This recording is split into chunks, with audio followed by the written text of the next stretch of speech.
Hello বন্ধুরা, আজকে বর বাজার থেকে নিয়ে এসছে একেবারে ডিমওয়ালা বড় সাইজের পাবদা। আর পাবদা মাছগুলো এতটাই টাটকা, দেখেই বুঝতে পারছেন, একদম ফ্রেশ।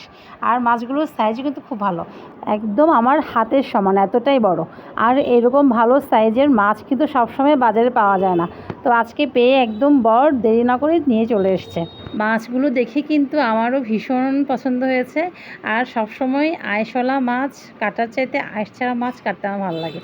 এই জন্য সবসময় বরকে বলি যে আমার জন্য বাজার থেকে আঁশ ছাড়া মাছ আনবে, আর যদি আঁশওয়ালা মাছ আনতেই হয় সেটা কেটে আনবে। তো চলুন, মাছগুলো চটপট কাটা হয়ে গেছে আমার, আর যেগুলো একটুখানি বড় সেগুলো মাঝখানে পিস করেছি। তো এবার মাছগুলো রান্না করার জন্য যাই কাটার কেটে নিয়েছি। রসুন, পেঁয়াজ, টমেটো, কাঁচামরিচ।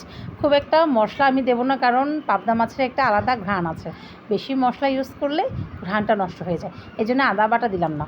তো চলুন, পেঁয়াজ রসুনটা একটুখানি লাল লাল করে ভেজে নিচ্ছি। আর পেঁয়াজ রসুন ভাজা হয়ে গেলে এর মধ্যে দিয়ে দেবো পরিমাণ মতো হলুদ, জিরা ধনিয়ার গুঁড়া, আর মরিচের গুঁড়া। এই হলো মশলাপাতি, ব্যাস একদম সিম্পল রান্না হবে, পাতলা করে ঝোল হবে। আমরা যারা বাঙালি তারা কিন্তু একটুখানি মাছের পাতলা ঝোল হলেই হয়, একদম এক থালা ভাত খাওয়া যায়। বাঙালি যেহেতু মাছ প্রিয়, মাছ পেলে বাঙালির আর কিছুই লাগে না। তো সমস্ত মশলাপাতি দিয়ে কষানো হয়ে গেছে।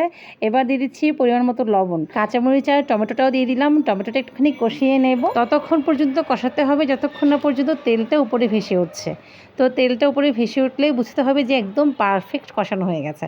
এবার দিয়ে দিলাম মাছটা, আর মাছ দিয়ে হালকাভাবে নাড়িয়ে চাড়িয়ে দিয়ে দেবো পরিমাণ মতো পানি। পানি দেওয়া হয়ে গেলে মাছটাকে হালকা হাতে নাড়িয়ে ঢাকা দিয়ে বসিয়ে রাখবো 15 মিনিটের মতো। 15 মিনিটের মধ্যে মাছটা সুন্দর সেদ্ধ হয়ে যাবে। ফিরে এলাম 15 মিনিট পর, আর আমার মাছ রান্না অলমোস্ট ডান। লবণটাও চেখে নিয়েছি।